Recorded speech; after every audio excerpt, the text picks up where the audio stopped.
Kawachako ni jatend piny Kenya William Ruto. Onyiso jo Kenya mondo omed manadeo nyuok kaluwore gi ng'awruok mar nengo mauta. Kokoni mano en midhiero masani okwako piny mangima. Ruto mane lose kar jot ma jatend piny Mombasa kata kamano koni giketo maino margi mane oni onge rem mar mauta e pacho ka. Olando ni gibiro duoko nengo mauta mar diesel kod siling 10 dwe manyien. Jojaoko miyo ler. E odiechienge mar ariyo limbe mare kadhodh nam chumbi, jatend piny Kenya William Ruto ne obago romo gi jogo manie sekta mar wuoth kuma thor wach ne en twak ewi ng'awruok mar nengo mauta. I have directed that in the pricing cycle, next pricing cycle, we are going to further reduce the price of diesel by a further 10 shillings for the June-July cycle.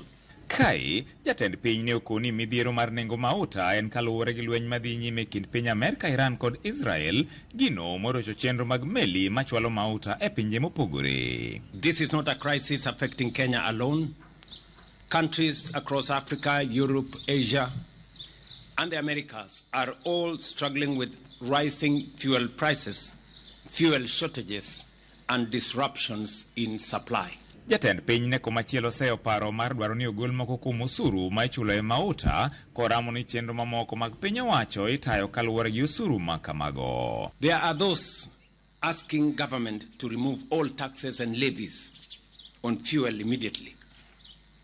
But we must ask ourselves honestly, if we stop collecting these revenues entirely, what public services shall we stop funding? Do we go back to the spectacle of stalled road projects that had become a hallmark across our country?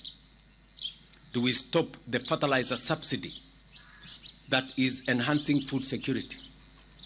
Do we cut the security budget that helps us secure our borders, combat criminal gangs? Etwak mare, jatend piny ne bende okoni e bwo chenro mar G2G, winjruok magiketo en neno ni piny Kenya bedo kod mauta moromo to chutho e kinde ni midhiero mar mauta okoni okwako piny mangima. We have secured guaranteed fuel supplies despite global supply chain disruptions, ensuring uninterrupted fuel supply availability across the country.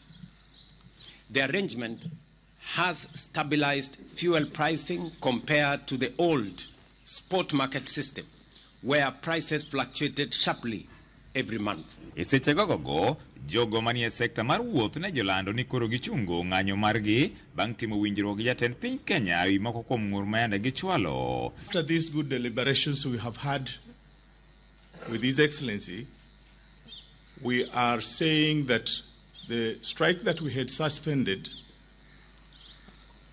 has been called off fully, and we are hoping that this will take immediate effect. So we want to thank the government. We want to thank the president. We know he has sorted out a lot of our issues, which has been pending for long. George Aoko, Ramogi TV, Mombasa.